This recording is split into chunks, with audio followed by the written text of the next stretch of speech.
Boosting. Marhaba guys, so today is Feb 28 and I'm going to Dubai. Earlier si Boosing nung mga alas 3 ko ata yun binidyo na umalis siya papuntang UK. Ako na papuntang Dubai with a friend. Mga 5 days, 4 nights ako doon. Si Boosing ito. Meron akong kalendar dito. Kalendar talaga. So, ito yung ganap kahapon ng panels ako. Neutral. So, i-delete natin yung 27 kasi 28 na today.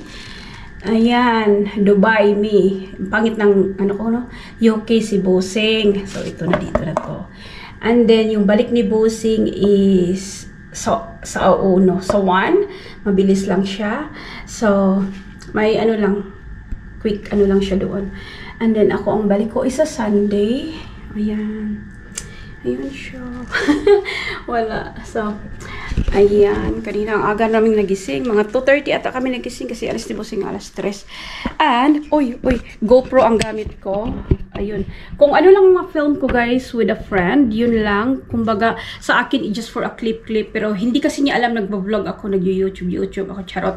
So, di ba, lumiit ako guys. Wala akong kasyang swimsuit. So, ito, naka-half price ito sa Brands Pearlist. Ito na lang. Sorry ha, ang light. Kasi dark. Ayan siya. Tinabunan ko yung perfume at saka yung skincare ko na maiwan. Kasi bright dito. Ay, ni-close ko naman yung curtain. Anyway, ito siya.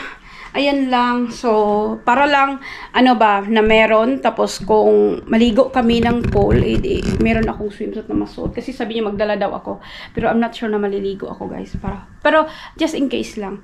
And also, Gap na cardigan. Kasi, again, wala akong kasya, guys. Sorry. Sorry, ha. Okay, dito banda. Kasi gusto ko ipakita sa inyo yung Gap. Sana huwag kayong mahulog.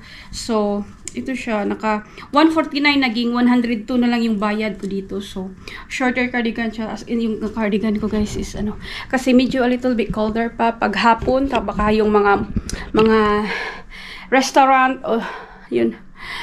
Meron akong cardigan. And then, ito yung OOTD ko today. So, yung kaibigan ko guys is a little bit conservative. So, ayan, kaya ako bumili ng jeans kasi kasi nga, overall, hanggang ngayon is 5 days, diba? So, bali 3 days yung full day ko doon. Tapos, pauwi, pabalik, mag-jeans ako. 3 days doon, dress ako. So, anyway, ayan, for me, okay na yun. Kasi, at saka yung bag ko, ito lang gamitin ko, guys. Ka-upload ko lang, guys, nung, anong tawag doon? Yung Wella bag ko. Hindi ko siya isuot kasi, yung kaibigan ko, simple lang siya ba? Meron siyang ibang, na, medyo social siya sa in other parts, pero pag yung sa mga gamit hindi. So feeling ko yung ito sa akin yung okay na ako dito sa anyway. So kasi andito na guys yung sasakyan ko, nagbook ako sa Black Lane. So tingnan natin, 700 yung papunta doon sa yung hotel namin is hindi ko alam i-pronounce sa parang with them, when them, something like that. Basta ko na lang kung anong maghagalap ko na mga video kasi kuha lang ako ng clip. Okay, see you in a bit.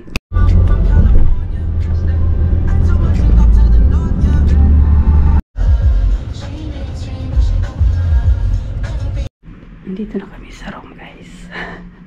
Ayan siya. Nag-bihis ako. Ayan.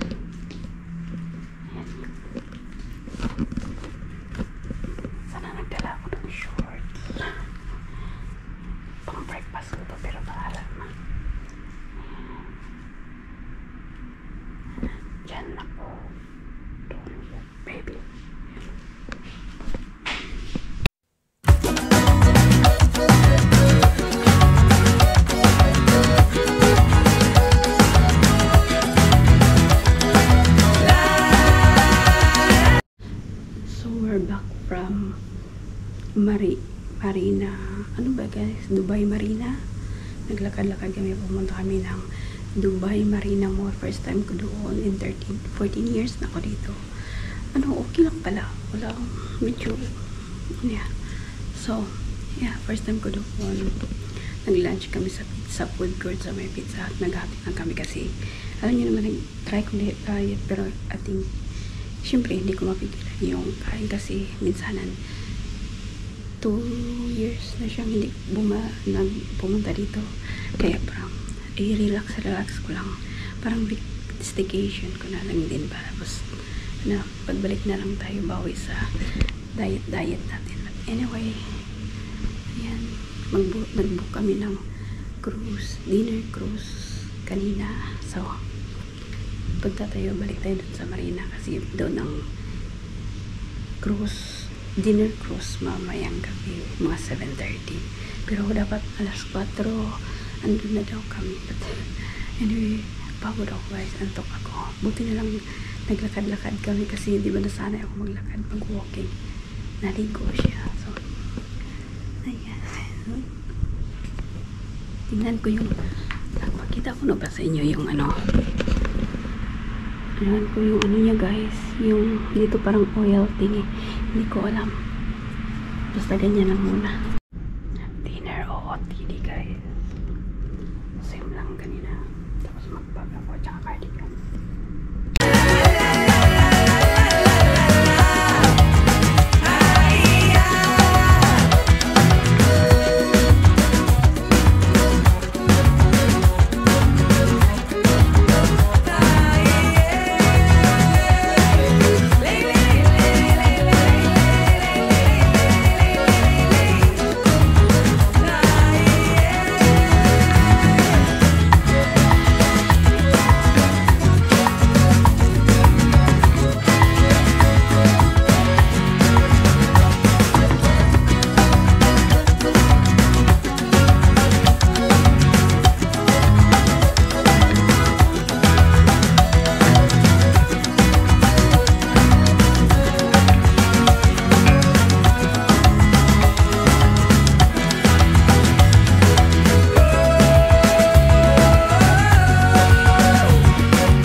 Guys, it's finished. Shukran for your watching.